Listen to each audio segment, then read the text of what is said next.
Hello student, I am going to explain chapter 14 chemical effects of electric current of class 8.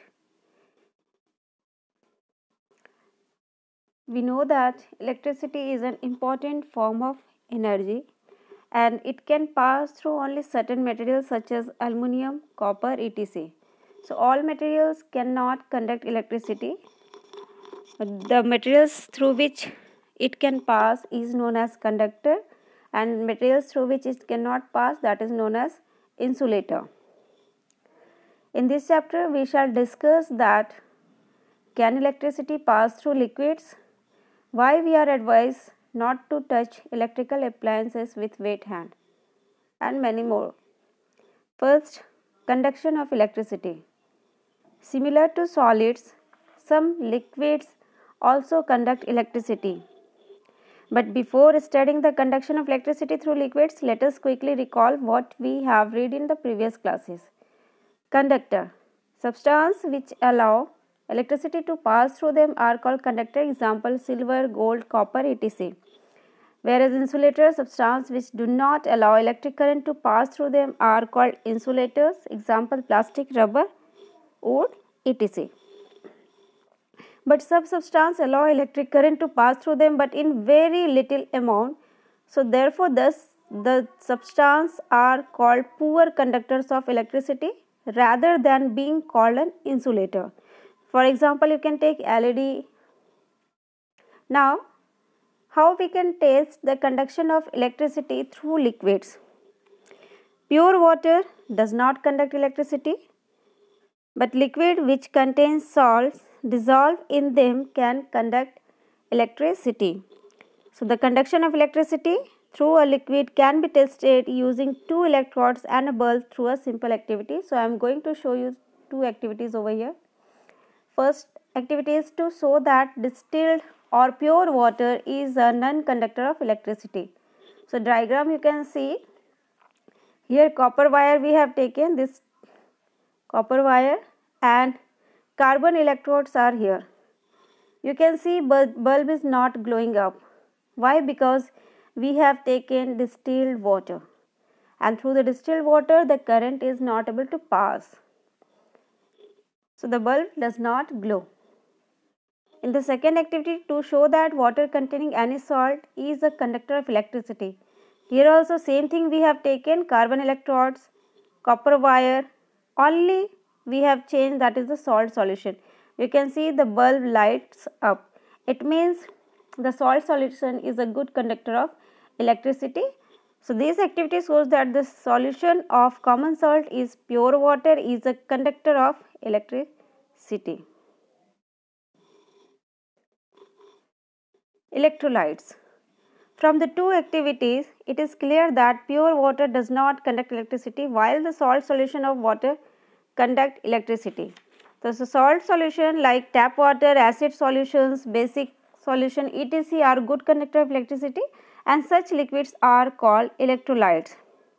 Sometimes the bulb in the above activity does not glow even though the liquid contains salt. Why? Because the current is very weak. Now come to LED, that is light emitting diode.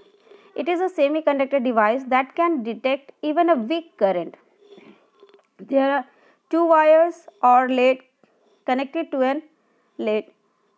One lead is slightly longer than the other. A longer lead always connected to the positive terminal of the battery and the shorter will be connected to the negative terminal of the battery. Nowadays, LEDs are being used widely for lighting purpose. These are available in many colors such as white, red, blue, green, yellow, etc. And even LEDs consumes less electricity and are more durable than light bulbs and fluorescent tube. So you might seen LEDs being used in torches, traffic light, decorative light, showpieces, etc. Now come to the magnetic effect of current. Another detector used to detect weak current is a magnetic compass. We know that when electricity passes through a wire, it produces a magnetic field around it and this is called magnetic effect of current. Magnetic Magnetic field can be detected by observing the deflection in the magnetic compass. You can see the diagram. Compass, the needle is deflected over here when the current is passing through it. Now come to the next topic, that is the chemical effects of electric current. When electricity passes through a conducting solution, some chemical reactions takes place. Acidulated water dissociates into hydrogen and oxygen. Hydrogen get deposited over negative pole, whereas oxygen get deposited over positive pole. And deposition of hydrogen and oxygen at different poles is visible in the form of bubbles. This process is called hydrolysis or electrolysis of water. This is the equation: water getting dissociate into hydrogen and oxygen when the current is passing through it. Now come to the electroplating. The chemical effect of electric current is used in industries for electroplating metals. Purification of metals, extraction of metals from their ores, and production and decomposition of chemical compounds. So electroplating is a process in which a thin layer of any desired metal is deposited over another metal by means of electricity. When activity is there, process of electroplating. How we can do the electroplating? In the process of electroplating, metal salt solution called electrolyte is taken in a container. Salt metal is chosen which is to be coated over another metal. Metal is to be coated is dipped in the solution and connected with the negative pole or cathode, and metal for desired coating is connected with the positive pole or anode. So when electric current is passed through the solution electrolyte, metal from anode is dissolved in the salt solution and deposited over the negative pole, that is cathode. See the activity: to observe the deposition of copper using copper electrodes and copper sulfate solution. See the diagram here: copper plate we have taken and copper sulfate solution is here. A brown coating is seen on the plate connected to the negative terminal of the battery. Means this is a negative terminal, we can see a brown coating over there. Now come to the next, that is electroplating is a very useful process used in industries. How it is useful?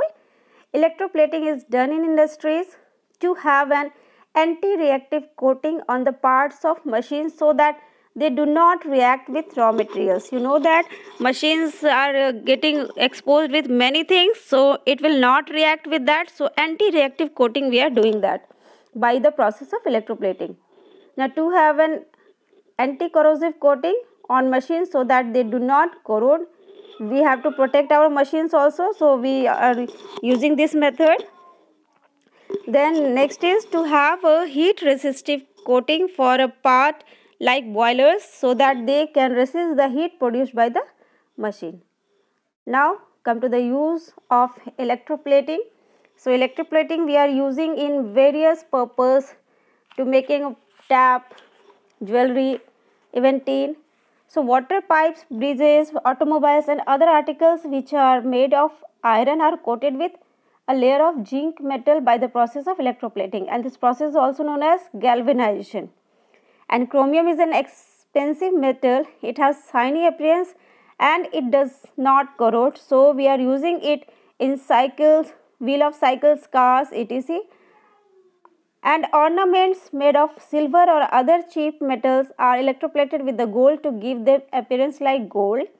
And tin cans used for storing food are made of iron electroplating with a coat of tin. Tin is less reactive than iron, so it can prevent our food from getting spoiled. So this is all about this chapter. Thank you.